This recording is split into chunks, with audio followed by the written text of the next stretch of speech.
Hello, welcome to my channel. Good morning ಎಲ್ಲರಿಗೂ. ಎಲ್ಲರೂ ಹೇಗಿದ್ದೀರಿ? ನೀವೆಲ್ಲ ಚೆನ್ನಾಗಿದ್ದೀರಾ ಅಂತ ಭಾವಿಸ್ತಾ ನಾನು ಕೂಡ ತುಂಬ ಚೆನ್ನಾಗಿದ್ದೀನಿ.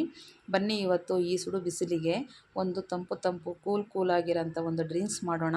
ಇದನ್ನು ಮಾಡೋದು ಹೇಗೆ ಅಂತ ನಿಮಗೆ ತೋರಿಸ್ಕೊಡ್ತೀನಿ. ಇದನ್ನು ತುಂಬ ಆರೋಗ್ಯಕ್ಕೆ ಕೂಡ ಒಳ್ಳೆ ಹೆಲ್ತ್ ಬೆನಿಫಿಟ್ ಇರೋಂಥ ಡ್ರಿಂಕ್ಸ್ ಇದು. ಹಾಗಾಗಿ ಇದನ್ನು ಮಾಡೋದು ಹೇಗೆ ಅಂತ ನಾನು ನಿಮಗೆ ತೋರಿಸ್ಕೊಡ್ತೀನಿ. ಈ ಬೇಸಿಗೆಯಲ್ಲಿ ಒಂದು ಸರಿ ಆದರೂ ಇದನ್ನು ಮಾಡ್ಕೊಂಡು ಕುಡೀರಿ.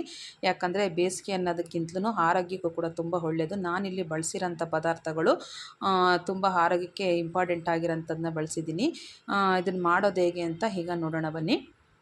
ನಾನಿಲ್ಲಿ ಫಸ್ಟು 1 ಸ್ಪೂನಷ್ಟು ಸೋಂಪು ಕಾಳು, ಒಂದು ಅರ್ಧ ಇಂಚಷ್ಟು ಒಣಶುಂಠಿ ತೊಗೊಂಡಿದ್ದೀನಿ, ಒಂದು 10 ಗ್ರಾಮು ಗೋಡಂಬಿ, ಒಂದು 10 ಗ್ರಾಮ್ ಬಾದಾಮಿ, ಒಂದು 10 ಗ್ರಾಮು ಸೂರ್ಯಕಾಂತಿ ಬೀಜ, ಒಂದು 10 ಗ್ರಾಮು ವಾಟರ್ ಮೆಲನ್ ಬೀಜ, ಒಂದು 10 ಗ್ರಾಮು ಕುಂಬಳಕಾಯಿ ಬೀಜ, ಒಂದು 5 ಏಲಕ್ಕಿ ಇಷ್ಟನ್ನು ತೊಗೊಂಡಿದ್ದೀನಿ. ಡ್ರೈ ನಟ್ಸನ್ನು. ಇದೆಲ್ಲ ತುಂಬ ಒಳ್ಳೆಯದು ಡ್ರೈ ನಟ್ಸು ನಮಗೆ, ಹಾಗಾಗಿ ಡ್ರೈ ನಟ್ಸ್ ತೊಗೊಂಡು ಮಾಡ್ತಾಯಿದ್ದೀನಿ. ಈಗ ನಾನು ಒಂದು ಅರ್ಧ ಲೀಟರಷ್ಟು ಹಾಲನ್ನು ಕಾಯೋದಕ್ಕೆ ಇಟ್ಟಿದ್ದೀನಿ. ಹಾಲು ಕಾಯೋಷ್ಟರಲ್ಲಿ ನಾನು ಏನೇನು ತೊಗೊಂಡಿದ್ನೋ ಅದರಲ್ಲೆಲ್ಲನ ಒಂದು ಅರ್ಧ ಇದಕ್ಕೆ ಮಿಕ್ಸಿ ಜಾರ್ಗೆ ಹಾಕೋತಾ ಇದ್ದೀನಿ. ಅಂದರೆ ಗೋಡಂಬಿ, ಬಾದಾಮಿ, ಕುಂಬಳಕಾಯಿ ಬೀಜ, ವಾಟರ್ ಮೆಲನ್ ಬೀಜ, ಆಮೇಲೆ ಸೂರ್ಯಕಾಂತಿ ಬೀಜ ಇಷ್ಟನ್ನು ಹಾಕ್ಕೊಂಡು ನಾವು ತರ್ತರಿಯಾಗಿ ರುಬ್ಕೊಬೇಕು. ಅಂದರೆ ನಾವು ಹಾಲಿಗೆ ಹಾಕಿದ್ರೆ ಕುಡಿಯುವಾಗ ಬಾಯಿಗೆ ಸಿಗ್ತಾಯಿದ್ರೆ ಚೆನ್ನಾಗಿರುತ್ತೆ. ಹಾಗಾಗಿ ನೀವು ಕೈಯಲ್ಲಾದರೂ ಜಜ್ಕೊಬೋದು, ಏನಾದರೂ ಆರೆನಲ್ಲಿ ಜಜ್ಕೊಬೋದು, ಇಲ್ಲ ಅಂದರೆ ಮಿಕ್ಸಿನಲ್ಲಾದರೂ ತರ್ತರಿಯಾಗಿ ರುಬ್ಕೊಬೋದು. ನಾನು ಮಿಕ್ಸಿಲೇ ತರ್ತರಿಯಾಗಿ ಮಾಡೋಣ ಅಂತ ಹಾಕ್ತಾಯಿದ್ದೀನಿ. ಅಲ್ಲೇನೇನು ತೋರಿಸ್ತೀನಿ ಎಲ್ಲನೂ ಹಾಕ್ತಾಯಿದ್ದೀನಿ. ಏಲಕ್ಕಿ ಒಂದು ಬಿಟ್ಟು ಇದು ಸ್ವಲ್ಪ ನುಣ್ಣಗಾಗೋಯ್ತು. ಇಷ್ಟೊಂದು ನುಣ್ಣಗೆ ಮಾಡ್ಕೊಬೇಡಿ, ಸ್ವಲ್ಪ ತರ್ತರಿಯಾಗಿ ಪೀಸ್ಗಳ ಥರ ಇದ್ದರೆ ಚೆನ್ನಾಗಿರುತ್ತೆ. ಈಗ ಇದನ್ನೊಂದು ಸೈಡ್ಗೆ ಎತ್ತಿಟ್ಕೊತೀನಿ. ಎತ್ತಿಟ್ಕೊಂಡಾದಮೇಲೆ ಮತ್ತೆ ಏನು ಉಳಿದಿತ್ತು ಅದೆಲ್ಲ ಪದಾರ್ಥಗಳನ್ನು ಸೇರಿಸ್ಕೊತಾ ಇದ್ದೀನಿ. ಅಂದರೆ ಗೋಡಂಬಿ, ಬಾದಾಮಿ, ಕುಂಬಳಕಾಯಿ ಬೀಜ, ವಾಟರ್ ಮೆಲನ್ ಬೀಜ, ಸೂರ್ಯಕಾಂತಿ ಬೀಜ, ಆಮೇಲೆ ಏಲಕ್ಕಿ, ಆಮೇಲೆ ಸೋಂಪು, ಒಣಶುಂಠಿನ ಸ್ವಲ್ಪ ಜಜ್ಜಿ ಹಾಕ್ಕೊಳ್ಳಿ, ನುಣ್ಣಗಾಗುತ್ತೆ. ಇಷ್ಟನ್ನು ಹಾಕ್ಕೊಂಡು ಫಸ್ಟು ರುಬ್ಕೊಂಡು ಆಮೇಲೆ ಇದಕ್ಕೊಂದು ಸ್ವಲ್ಪ ಹಾಲನ್ನು ಸೇರಿಸ್ಕೊಂಡು ಮತ್ತೆ ಈ ಥರ ಪೇಸ್ಟ್ ರೀತಿ ರುಬ್ಕೋಬೇಕು. ತುಂಬ ಚೆನ್ನಾಗಿ ಪೇಸ್ಟ್ ಆಗೋವರೆಗೂ ರುಬ್ಕೊಳ್ಳಿ. ಈಗ ಹಾಲು ಕೂಡ ಕಾದಿರೋಂಥ ಹಾಲಿಗೆ ಒಂದು ಸ್ವಲ್ಪ ಸಕ್ಕರೆನ ಸೇರಿಸ್ಕೊತಾ ಇದ್ದೀನಿ. ಸಕ್ಕರೆ ಕರಗಿದ ನಂತರ ನಾನಿಲ್ಲಿ ರುಬ್ಕೊಂಡ್ಬಂದಿರೋಂಥ ಡ್ರೈ ನಟ್ಸು ಪೇಸ್ಟನ್ನು ಸಹ ಸೇರಿಸ್ಕೊತಾ ಇದ್ದೀನಿ. ಸೇರಿಸ್ಕೊಂಡು ಇದನ್ನು ಗಂಟಿಲ್ಲದೆ ಚೆನ್ನಾಗೆಲ್ಲ ಮಿಕ್ಸ್ ಮಾಡ್ಕೊಬೇಕು ಹಾಲಿಗೆ. ನಾನಿಲ್ಲಿ 4 ಜನಕ್ಕೆ ಒಂದು 4 ಲೋಟದಷ್ಟು ಮಾಡ್ತಾಯಿದ್ದೀನಿ. ಅಷ್ಟಕ್ಕೆ ನಾನು ಇಷ್ಟು ತೊಗೊಂಡಿದ್ದೀನಿ ಕ್ವಾಂಟಿಟಿ. ಆಮೇಲೆ ಇದಕ್ಕೆ ನಾವು ಫುಡ್ ಕಲರ್ ಆದರೂ ಹಾಕ್ಕೊಬೋದು, ಕೇಸರಿನಾದರೂ ಹಾಕ್ಕೊಬೋದು. ನಾನಿಲ್ಲಿ ಅರಶಿನ ಸೇರಿಸ್ತಾ ಇದ್ದೀನಿ. ಯಾಕಂದರೆ ಅರಶಿನ ಕೂಡ ತುಂಬ ಆರೋಗ್ಯಕ್ಕೆ ಒಳ್ಳೆಯದಲ್ವ. ಹಾಗಾಗಿ ನಾನು ಮಾಡ್ತಾ ಇರೋದು ನಮ್ಮ ಕುಡಿಯೋದಕ್ಕೆ ಬಾಯಿಗೂ ರುಚಿ ಇರಬೇಕು, ಆರೋಗ್ಯವಾಗಿರಬೇಕು. ಹಾಗಾಗಿ ನಾನು ಅರಶಿನ ಸೇರಿಸ್ಕೊತಾ ಇದ್ದೀನಿ.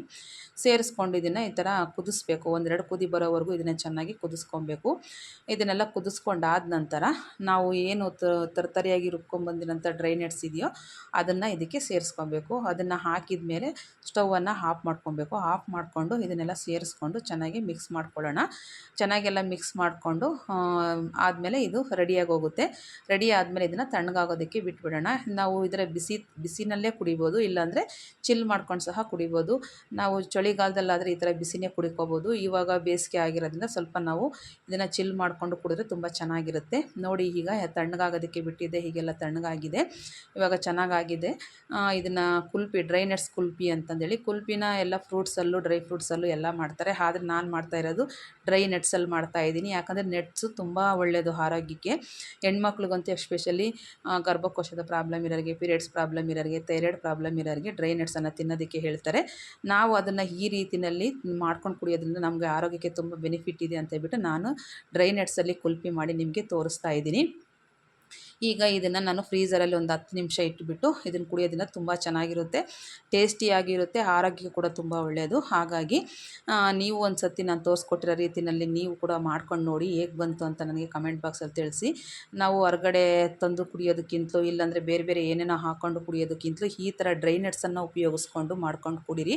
ತುಂಬ ಚೆನ್ನಾಗಿರುತ್ತೆ, ಟೇಸ್ಟಿಯಾಗಿರುತ್ತೆ, ಆರೋಗ್ಯಕ್ಕೆ ಕೂಡ ತುಂಬ ಒಳ್ಳೆಯದು. ಒಂದು ಸತಿ ಆದರೂ ನೀವು ಮಾಡ್ಕೊಂಡು ನೋಡಿ. ಯಾಕಂದರೆ ಒಣಶುಂಠಿ, ಸೋಂಪು ನಮ್ಮ ಜೀರ್ಣಕ್ರಿಯೆ ಚೆನ್ನಾಗಿರುತ್ತೆ ಇರುತ್ತೆ. ನಾವು ಹಾಲು ಹಾಕಿರೋದ್ರಿಂದ ಹಾಲು ಸ್ವಲ್ಪ ಜೀರ್ಣ ಆಗೋದಿಲ್ಲ. ಹಾಗಾಗಿ ಒಣಶುಂಠಿ, ಸೋಂಪು ಹಾಕಿರೋದ್ರಿಂದ ಚೆನ್ನಾಗಿ ಜೀರ್ಣ ಆಗುತ್ತೆ. ಆಮೇಲೆ ಕುಂಬಳಕಾಯಿ ಬೀಜ, ಆಮೇಲೆ ವಾಟರ್ ಮೆಲನ್ ಬೀಜ, ಸೂರ್ಯಕಾಂತಿ ಬೀಜ ಇವೆಲ್ಲ ತುಂಬ ನಮ್ಮ ಕೊಬ್ಬನ್ನು ಕರಗಿಸಿ ಥೈರಾಯ್ಡನ್ನು ಒಂದು ನಾರ್ಮಲಲ್ಲಿ ಇರೋದಕ್ಕೆ, ಪೀರಿಯಡ್ಸ್ ಪ್ರಾಬ್ಲಮ್ ಚೆನ್ನಾಗಿ ಇದಾಗೋದಕ್ಕೆ ಎಲ್ಲ ಹೆಲ್ಪ್ ಮಾಡುತ್ತೆ. ಹಾಗಾಗಿ ನಾನು ಈ ಥರ ಒಳ್ಳೆ ಬೀಜಗಳನ್ನು ಉಪಯೋಗಿಸಿ ಮಾಡಿದ್ದೀನಿ. ನೀವು ಕೂಡ ಇಷ್ಟ ಆದರೆ ಈ ರೆಸಿಪಿನ ಒಂದು ಸರಿ ಆದರೂ ಟ್ರೈ ಮಾಡಿ, ಹೇಗೆ ಬಂತು ಅಂತ ನನಗೆ ಕಮೆಂಟ್ ಬಾಕ್ಸಲ್ಲಿ ತಿಳಿಸಿ.